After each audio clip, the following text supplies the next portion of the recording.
Meus prezados, nosso estudo de hoje é sobre a igreja. E nós vamos tentar abordar o máximo possível dos assuntos ligados à eclesiologia. Só que vamos falar, claro, de nossa forma particular de falar. E a primeira coisa que vamos ter que mostrar o que é. Observem que no Velho Testamento havia uma igreja. Né? Havia uma igreja. A igreja que tinha sido instituída pelo próprio Deus ao povo judeu. Era como se fosse uma igreja, entre aspas, étnica. Porque ela tinha uma raça a quem se dirigia. E por meio desta raça, Deus levava a mensagem dele ao mundo.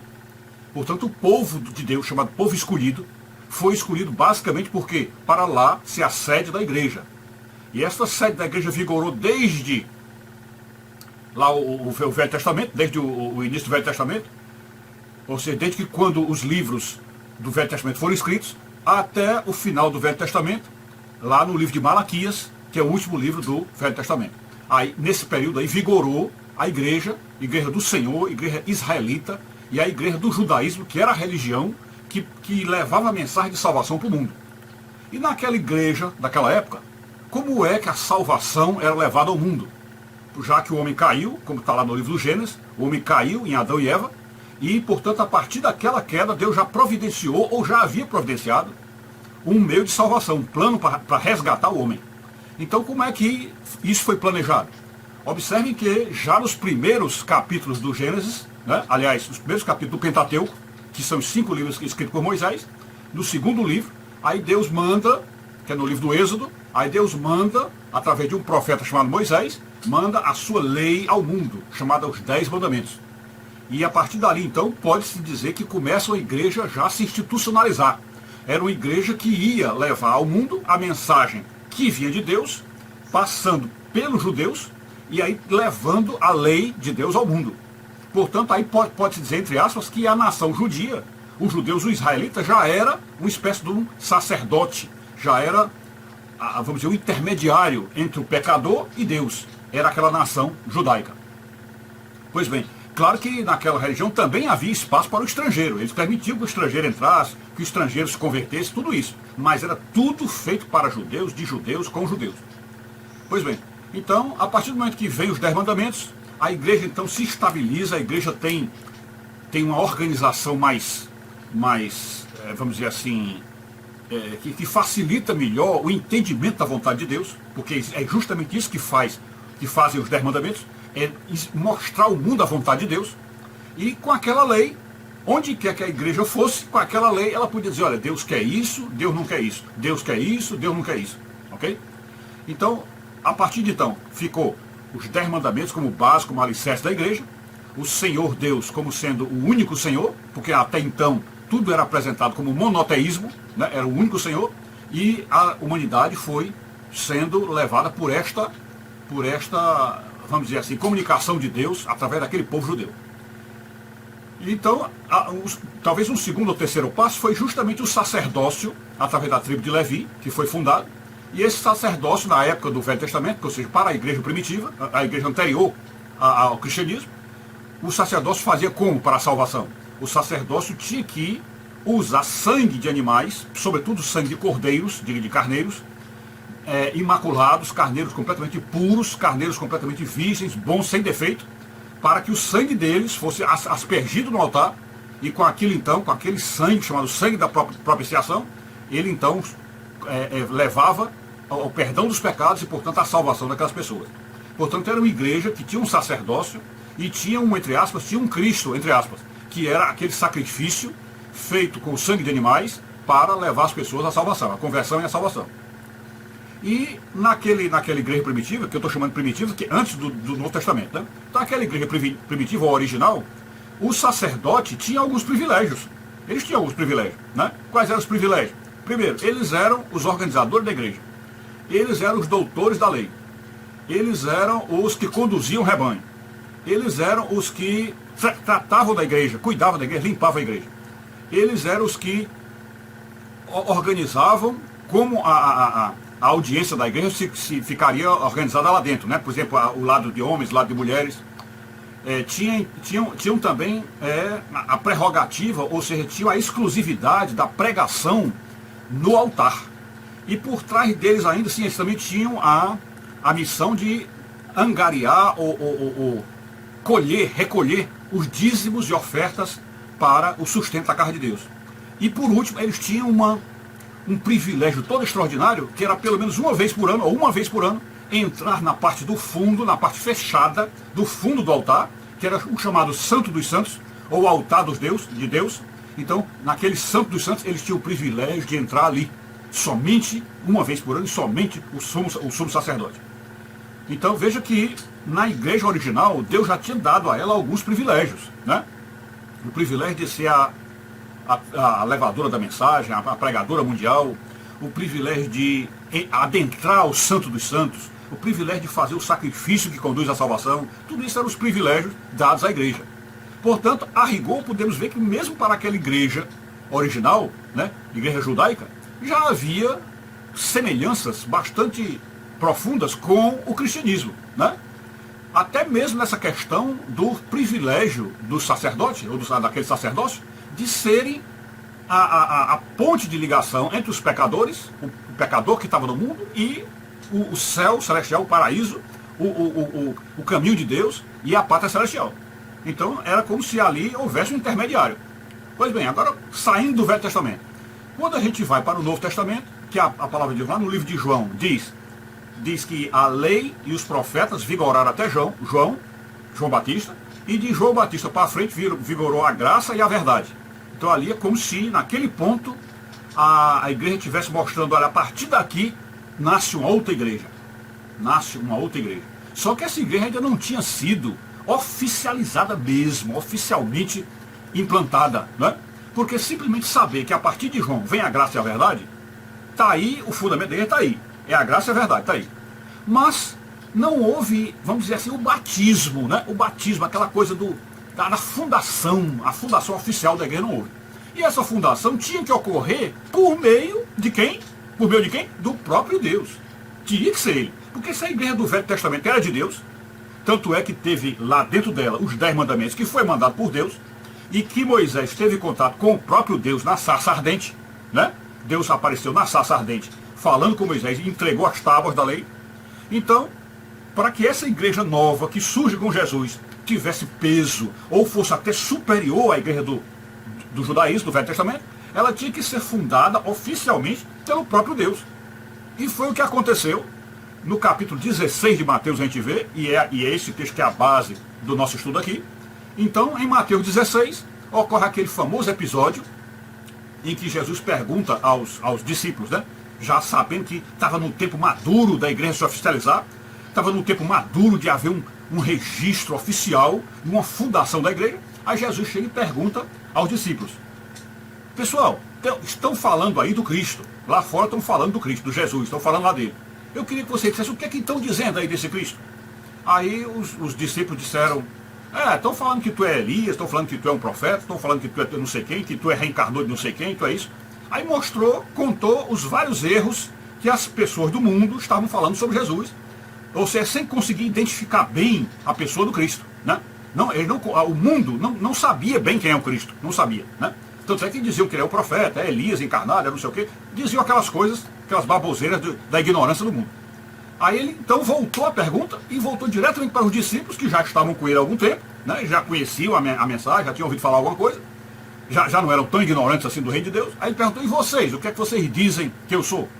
E aí Pedro então tomou a palavra. Veja que nesta hora teve um que saiu à frente deles, que esse aí foi o primeiro a ser escolhido. Compreendam aí que na vida de Pedro existem alguns sinais de que ele estava numa certa preferência, numa certa predileção, não é? Escolhido pelo Senhor. E isso também não é estranho para nós, por quê? Porque se ele, Deus, escolheu uma raça, dentre todas as raças, fazendo uma religião étnica, ou podemos dizer aqui, no termo mundano, escolheu uma religião racista, né? Racista, assim que eu digo, porque a raça judaica era a raça do Senhor, é o povo eleito. Povo eleito. E isso é uma bofetada na cara de todas as nações. Porque Deus escolheu do mundo inteiro, Deus escolheu uma nação. Não é? Então é um povo que pode se dizer privilegiado. Né? É um povo especial, foi escolhido por Deus. Eles são a rainha da cocada preta, a última Coca-Cola do deserto, né? Então, se esse padrão da escolha de Deus, uma seleção entre as nações da terra, ele selecionar uma nação para que esta nação seja o veículo de conduzir a salvação dos povos, isso daí se refletiu no momento em que Deus se encarna e assume o corpo humano. Evidentemente, ele tinha também que manter o padrão da seletividade de Deus, da escolha pessoal de Deus, e se agora estava ele, Deus, na terra, no corpo de uma pessoa, que é Cristo, que é Jesus, ele também iria escolher uma pessoa para ser o líder desta nova igreja que nasce. Uma pessoa. E então, há sinais na vida de São Pedro, há sinais na vida dele, de que ele foi escolhido desde o começo, porque foi o primeiro a ser chamado, o primeiro apóstolo a ser chamado. E quase todas as vezes que havia uma ocasião para alguém entrar, para alguém tomar a iniciativa, quem tomava a iniciativa era Pedro, né? Então, naquela hora em que Jesus chamou e perguntou: o que vocês dizem que eu sou? Aí Pedro tomou a iniciativa na hora, passou por cima dos outros e disse: tu és o Filho do Deus vivo, o Filho do Deus vivo. E no momento em que Pedro diz isso, Jesus então, absolutamente satisfeito, sem dúvida, sentindo a glória de Deus, sentindo os prazeres celestiais, ele chega e diz: ó Pedro, então tu reconheces isto, que eu sou o Filho do Deus vivo? Então não foi você quem falou isso por si só, foi Deus quem falou para ti isso. Deus foi quem fez tu reconheceres que eu sou o próprio Deus aqui encarnado. Então, por causa disso, tu já não se chamarás mais Pedro. Aliás, só que nessa hora não era Pedro, era Simão Barjonas, o nome dele, né? Simão Barjonas. Então, Jesus disse: nesta hora não se chamarás mais Simão, e teu nome passará a ser Pedro. Olha o que é que Jesus fez nesta hora. Trocou o nome de batismo do cara e botou um nome, chamado nome, entre aspas, nome de fantasia, né? Eu estou falando fantasia entre aspas, né? Porque não tem nada de mentira na história. É a plena verdade. Mas é um nome de fantasia, porque não era o nome de Pedro, e ele passou a ser chamado de Pedro. E Jesus ainda explicou por quê. Ele disse: Pedro, tu está sendo chamado de Pedro porque tu és pedra. Tu és pedra. E ele analisou Pedro como pedra, porque Pedro era durão, turrão, era aquele tipo que tem umas teimas, a personalidade muito forte, o gênio forte, né? Então o temperamento de Pedro é aquele temperamento do homem explosivo, do homem, né? Então ele diz: tu és Pedro. Ele está dizendo: Pedro, tu és uma pedra. E aí, depois de chamá-lo de pedra, diz: a minha igreja será centrada nesta pedra. E sobre esta pedra, em cima desta pedra, eu edificarei a minha igreja.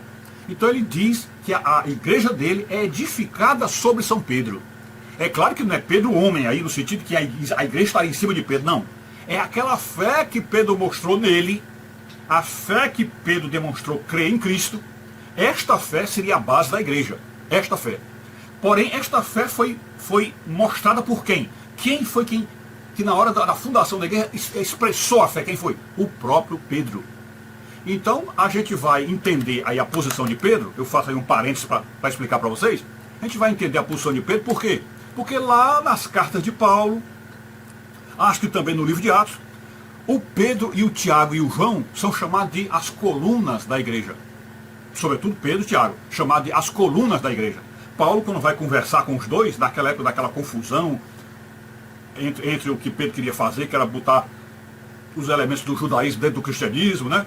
Aquelas proibições judaicas, não comer carne de porco, não sei o quê. Então, ele queria botar isso dentro do cristianismo. Aí Paulo teve que ir até Pedro para dizer para ele que isso aí não é cristianismo, isso aí é judaísmo, né? Ele teve que falar e desmentir o Pedro na cara.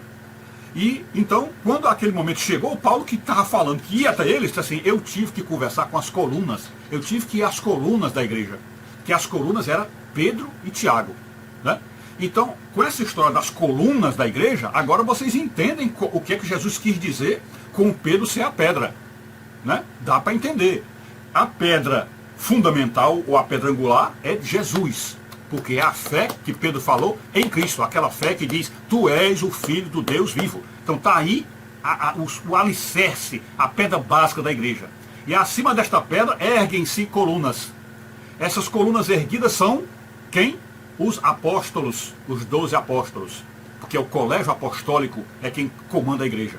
Só que neste colégio apostólico há um líder. Ou seja, há um que tem a preferência, que tem a predileção, que tem a iniciativa, há um, e este um é Pedro. Pedro é este um aí. Então, quando se diz que Pedro é a pedra, ele é a coluna que sustenta todo o santuário. E nós, os leigos, por assim dizer, somos a parte superior da igreja, ou seja, é o santuário, é o telhado, as torres, enfim, tudo aquilo que está na parte superior da igreja. Então está aí mostrada para vocês a igreja da forma como ela nasceu. Tudo isso dentro do Novo Testamento. Pois bem, só que há uma questão que se sobressai para nós, é comparando o que no Velho Testamento eram os privilégios do sacerdócio antigo e os privilégios do sacerdócio novo. E é aí que está a parte crucial, a parte maior, fundamental deste nosso estudo. Porque nós vimos que havia privilégios no sacerdócio antigo. Qual era o privilégio? Eu mostrei para vocês, né? Inclusive aquele privilégio de entrar no Santo dos Santos. Só quem podia fazer o trabalho eram eles, os levitas. Só quem podia entrar no Santo dos Santos era aquele sumo sacerdote que entrava uma vez por ano. Então vocês viram os privilégios. E o privilégio de eles promoverem a salvação através do sacrifício de sangue de animais, né? Pois bem, quais eram os privilégios da igreja nova, da igreja cristã, da igreja do cristianismo? Qual era? Aí Jesus, nesse mesmo trecho de Mateus 16, ele diz, olhe, observe bem, tudo aquilo que ligardes na terra, isto ele falando para Pedro, tudo aquilo que ligardes na terra será ligado no céu, e tudo aquilo que desligardes na terra será desligado no céu. Observe bem aí, esse é um dos privilégios, eu falo já dele. O outro privilégio qual foi? Porque as portas do inferno não prevalecerão contra ela. As portas do inferno não prevalecerão contra ela. Isto mostra o quê? Que a igreja de Jesus é tão extraordinariamente poderosa, é tão extraordinariamente decisiva, que toma todos os espaços, que penetra e domina tudo, que nem o inferno pode com ela. Ou seja, quando ele diz nem o inferno pode com ela, nem o demônio pode destruí-la. Nem o demônio pode destruí-la. Ok? Então, as portas, nas portas aí também tem um simbolismo muito grande, porque nós sabemos que o nosso mundo, por ser um mundo tridimensional, ele é um mundo de portas. É porta, tem porta para isso, porta para aquilo, porta para fechar, para abrir. É o que está aí. Tudo no mundo tem porta. É a tua bolsinha de botar o celular dentro tem porta. É a tua câmera que está filmando tem a portinha que abre e fecha. Até a laranja que tu corta tem a portinha para onde sai o gomo. A tua caixa de DVD, o teu cofre, o elevador, o teu carro, o avião, tudo tem porta. O nosso mundo é um mundo feito de portas. Feito de portas. E se é um mundo de portas, o que é que prevalece nesse mundo? O que é que prevalece nesse mundo? As chaves. Portanto, é um mundo de chaves. E mais do que isso, nós sabemos a importância das chaves. Nós sabemos a importância, porque são as chaves que abrem e fecham as portas. Nós estaríamos perdidos, estaríamos eternamente presos, se nós não tivéssemos as chaves. Porque entrou num quarto, não tem chave, ficou preso. Entrou num carro, não tem chave, ficou preso. Entrou num avião, não tem chave, ficou preso. Então a chave é que lhe dá saída, lhe dá acesso ao mundo, não é? Acesso, você tem condição, tem liberdade. A chave significa liberdade, porque você pode sair. E por outro lado, a chave significa também a prisão dos maus, né? Você tem a chave para prender quem não presta. A chave abre os bons e dá liberdade aos bons e prende os maus e deixa os maus presos. Veja aí já uma antecipação do combate à corrupção do comunismo, né? Já tem uma antecipação aí, você sentir a história. Então é um mundo de portas e um mundo de chaves. Então nesta mesma passagem de Mateus 16, o que Jesus disse sobre isso? Disse, as portas do inferno não prevalecerão contra ela. E aí para Pedro disse, eu dar-te-ei as chaves do reino dos céus. As chaves.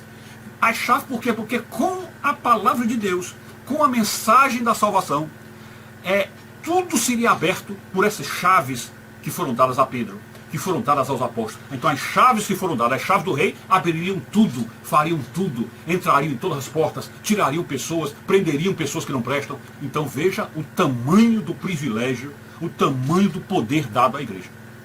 Mas a última parte desse privilégio da igreja é a gente analisar aquela questão de até onde vai o acesso da igreja a esses poderes celestiais, até onde vai.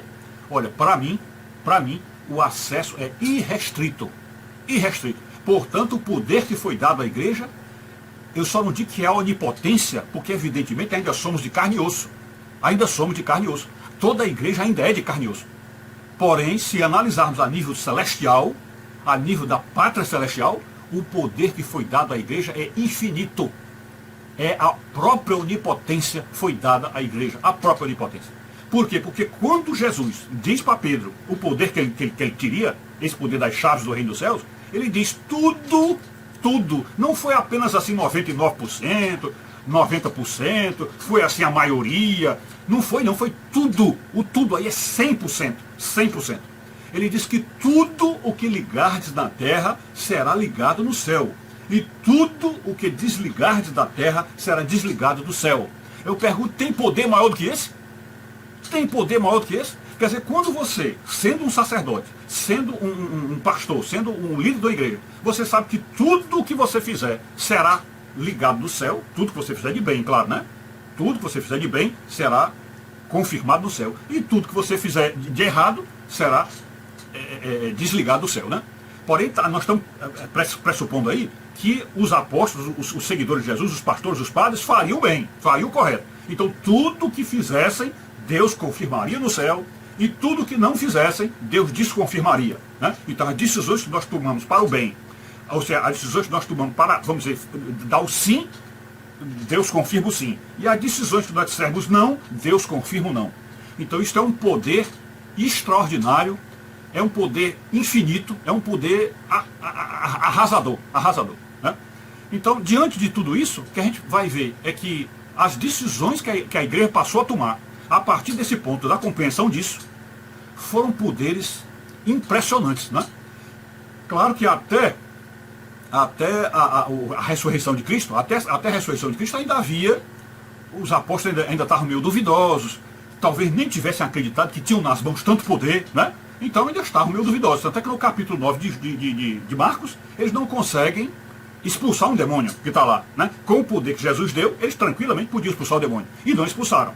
Então a igreja ainda estava precisando ainda de uma, como se diz, de uma sacudida. E essa sacudida veio no Pentecostes, né? Foi no Pentecostes, e sobretudo após a morte e ressurreição, quando ele apareceu, que todos disseram, o túmulo está vazio, ele está vivo. Então os apóstolos se encheram de ânimo, se encheram de alegria, e isso aí foi conduzindo eles até o Pentecostes, foi 40 dias depois, e no Pentecostes o Espírito Santo vem, dá-lhes aquele banho com as línguas de fogo, e eles então passam a ter toda a intrepidez, toda a ousadia, toda a coragem, e vão pregando o evangelho, arrebentando todas as barreiras, arrebentando todas as portas, e convertendo milhares e milhares de pessoas, numa só palestra de São Pedro, aí novamente Pedro como líder, e numa só palestra de São Pedro foram 3.000 almas convertidas, né? E a gente então começa a observar que até mesmo as roupas ou os lenços que ele conduziu curavam pessoas, salvavam pessoas. Então era uma coisa impressionante. Então parece que todo aquele poder que Jesus demonstrou em sua vida passou para os apóstolos. E quanto mais fé eles tinham, quanto mais confiança em Deus, mais o poder deles se avantajava, né?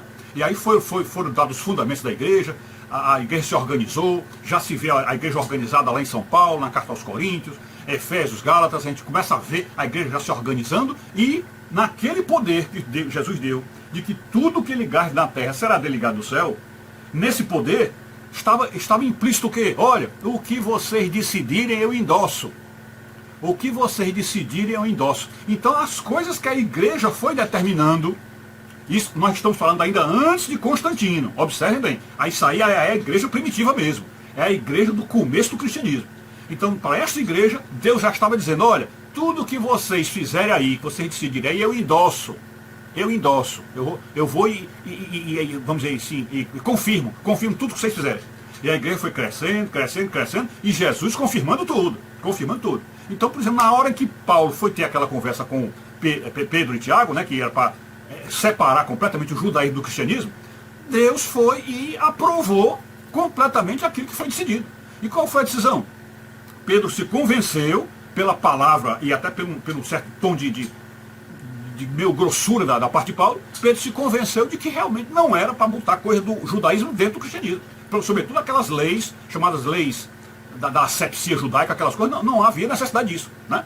Então, a partir dali, vejo, foi uma decisão tomada, deve ter sido pelos três, pelas colunas da igreja, e junto com Paulo, que estava chegando ali, e a partir de então a igreja determinou que o cristianismo não seguiria as leis cerimoniais, as leis festivas, aquelas leis de asepsia do judaísmo. E não, a igreja estava cada vez se definindo mais, ficando mais clara no mundo, e a pregação que ia com São Paulo, levando a mensagem aos gentios, aos povos que não tinham sido povos escolhidos, aos povos, até que a igreja foi crescendo, crescendo, dominou toda a Ásia e se espalhou para o mundo.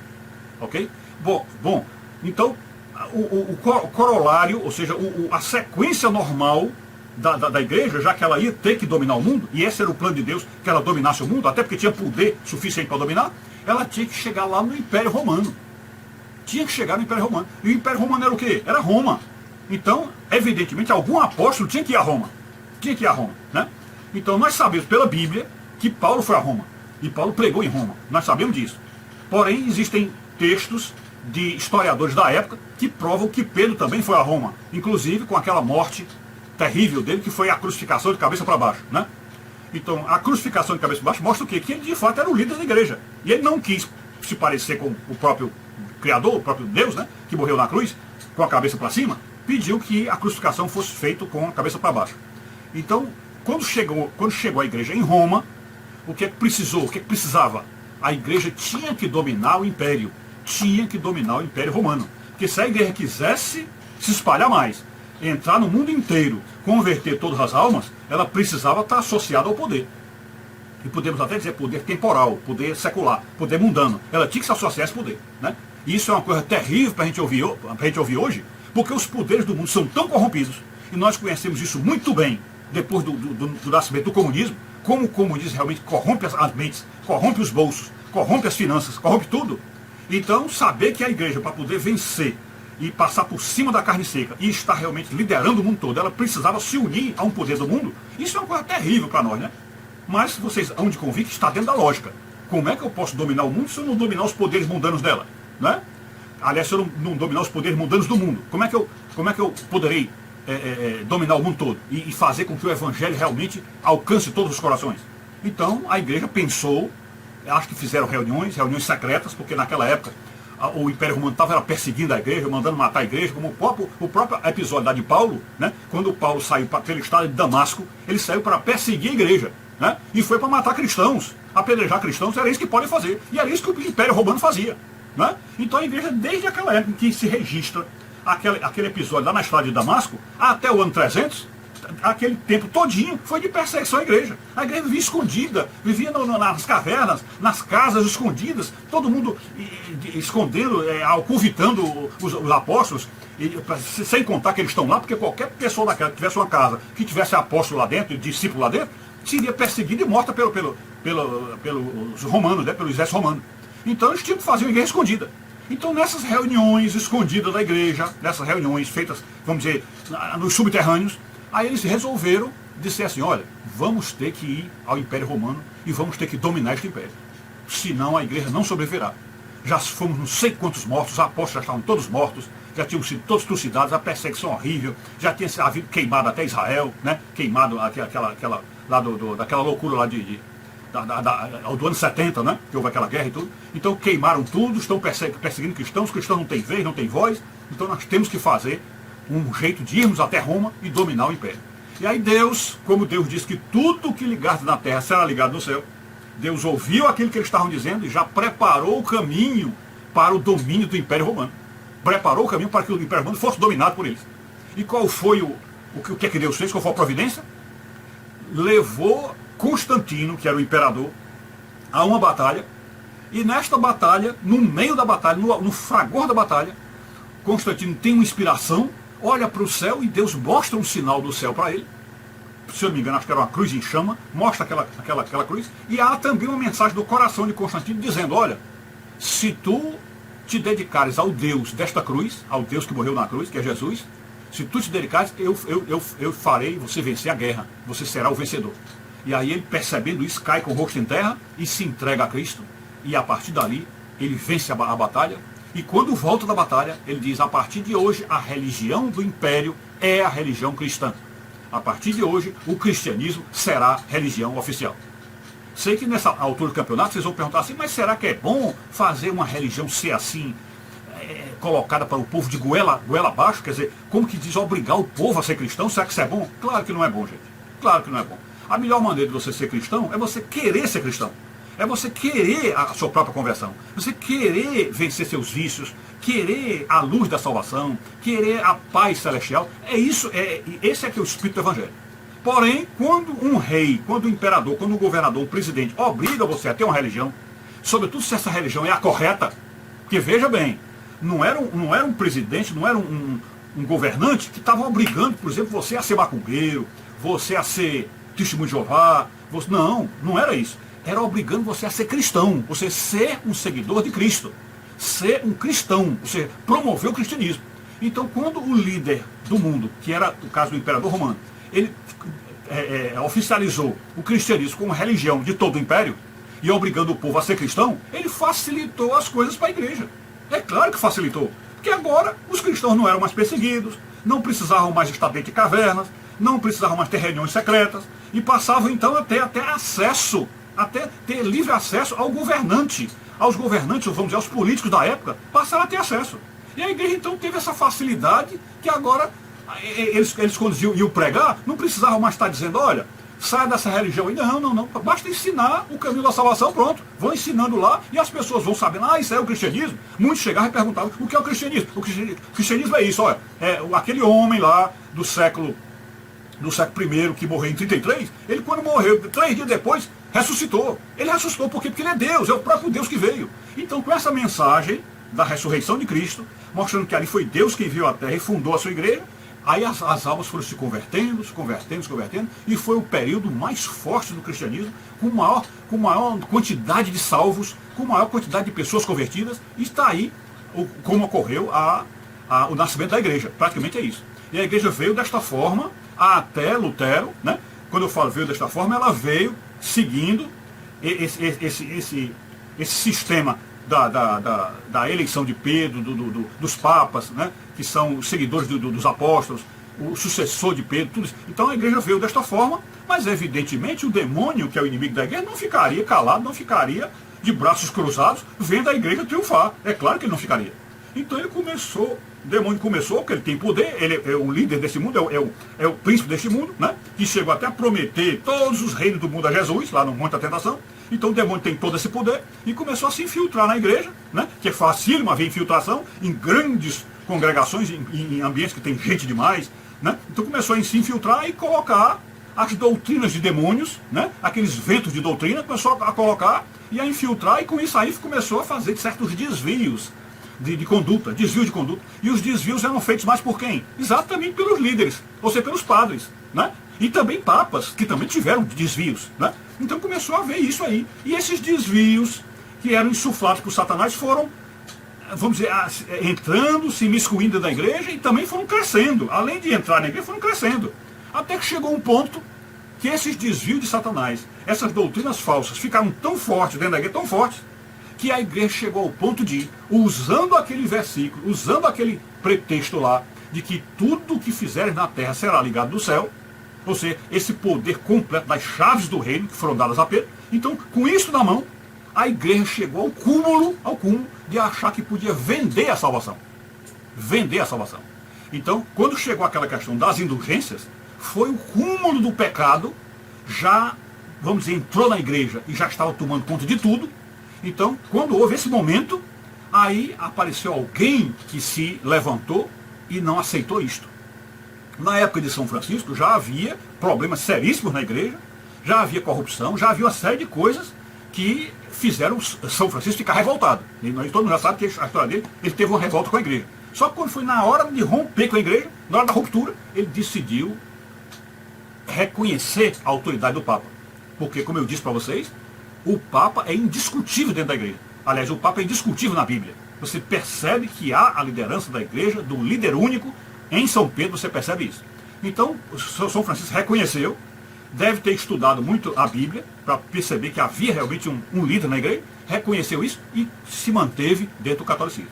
Mas com Lutero não foi assim. Lutero viu toda a sujeira, viu crescer essa questão da simonia, a venda de indulgências, essas coisas, e aí, percebendo que estava completamente contrário ao que a Escritura diz, resolveu sair da igreja e fundar uma igreja nova. E nisto ele cometeu o seu grande erro. Por quê? Porque ele trocou uma coisa melhor por uma pior. Qual era a melhor? A melhor é manter a união da igreja. A igreja precisava ser unida, porque Jesus disse, lá no livro de João, eu não me lembro bem se é no capítulo 15 ou 17, ele diz que Deus quer que todos sejam um, como ele é um com o Pai. Todos sejam um, como ele é um com o Pai. Então a igreja tinha que ser única, tinha que ser somente uma igreja cristã no mundo. Então quando Lutero rompeu com a igreja e saiu da igreja, ele cometeu um crime terrível contra a igreja, que é ferir o corpo de Cristo. Ele feriu o corpo de Cristo, ele dividiu o corpo de Cristo, fazendo com que a igreja se espalhasse. E pior, ele não previu que no momento em que ele fere o corpo de Cristo e ele faz um sacerdócio paralelo, ele também abriu as portas para milhares de outros luteros que iam fazer milhares de outras igrejas. E aí ia gerar essa balbúrdia que está aí, essa balbúrdia, com milhões e milhões de denominações e conversa, e doutrina disso, doutrina daquilo outro, e visão disso, visão daquilo outro. Pronto, virou uma colcha de retalhos o mundo, que hoje em dia ninguém sabe mais quem é a igreja cristã, onde é que está a igreja cristã, ninguém sabe mais. Né? Então o erro de Lutero foi este. Ele tinha a boa intenção de fundar uma igreja sem a venda de indulgência. Ele tinha essa intenção. Certamente saiu um erro terrível da igreja. Né? A igreja chegou a esse ponto de cometer esse pecado. Mas Lutero não podia ter dividido. Ele tinha que ter feito o quê? Se mantendo dentro da igreja, tentar minar esses pecados dos padres dentro da igreja. Ele tinha que continuar, como um grande estudioso que era, para tentar mostrar devagarzinho, sem pressa, sem imediatismo, para mostrar, olha, vocês estão errados, ninguém pode vender indulgência. Esse poder que tudo que é ligado na terra é ligado no céu, não nos dá direito, nós, sacerdotes, não nos dá direito a vendermos a salvação. Ou seja, cobrarmos pelo perdão. Não há, o perdão é de graça. Tudo dentro da igreja, tudo que Deus nos deu é de graça. Então o perdão é de graça, não tem negócio de venda de indulgência. Então era assim que Lutero era para ter feito.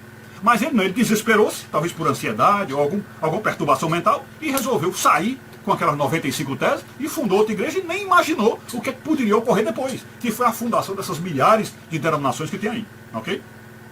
Pois bem, então eu estou fazendo um resumo para vocês. Pode até ser que eu tenha esquecido de alguma coisa, estou fazendo esse resumo, e aí vocês entendem por que nós dizemos que o poder da igreja é extraordinário. É uma coisa assim avassaladora. Nós não fazemos ideia do que é este poder. De você, tudo que ligar na terra será ligado no céu, e tudo que desligar na terra será desligado no céu. O que é muito provável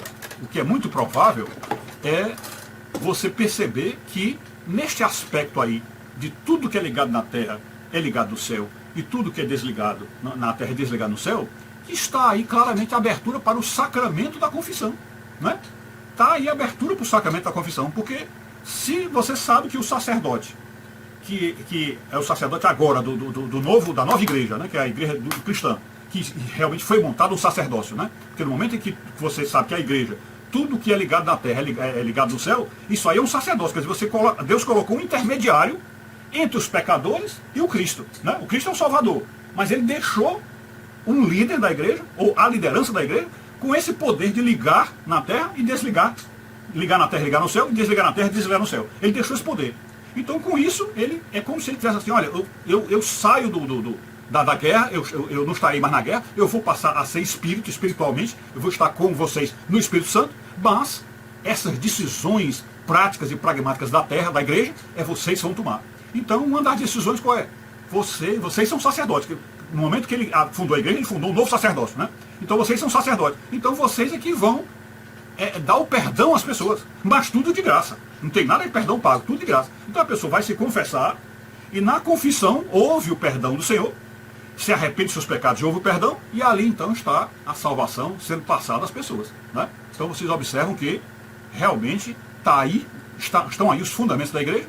E se você tiver um pouquinho mais de paciência para ouvir tudo isso, estudar e pesquisar, você vai ver que está perfeitamente coerente com o plano de Deus em Cristo de fundar a sua igreja, libertando-se do judaísmo que eu digo daquela parte cerimonial, aquelas coisas, mas tendo toda a base dentro do judaísmo, que é a base dos 10 mandamentos, que também é a parte moral da igreja cristã, que são os 10 mandamentos, portanto nós seguimos a moral judaico-cristã. Então isso aí é a igreja de Cristo, é essa. E nós deveríamos ser uma só igreja no mundo. E por causa do Lutero, o corpo de Cristo se dividiu, e está aí o prejuízo para a humanidade, que a humanidade hoje não sabe mais o que é uma igreja cristã. É claro que nós temos que sempre dizer, nós somos cristãos e nossa igreja é o cristianismo. Nós não podemos dizer que a nossa igreja é o protestantismo ou o catolicismo, não. Nós somos cristãos e nossa igreja é o cristianismo. E as pessoas então têm que se lembrar que porque a igreja nasceu lá em Pedro, portanto a igreja nasceu católica, e que por causa de um erro do Lutero, o mundo se dividiu. Porém, essa divisão continua sendo cristianismo. E as pessoas têm que se aproximar de Jesus e realmente, se vierem diretamente a uma igreja católica, sabem que aqui dentro da igreja tem um líder único humano, para quem Deus deu as chaves do reino, com as quais se pode ter esse poder extraordinário de ligar na terra tudo que vai ser ligado no céu e desligar na terra o que será desligado no céu, ok? Então é isso. Se eu tiver esquecido de alguma coisa, eu volto aí para complementar esse nosso estudo, tá bom? É isso aí. Fiquem com Deus, saúde e paz, tudo de bom.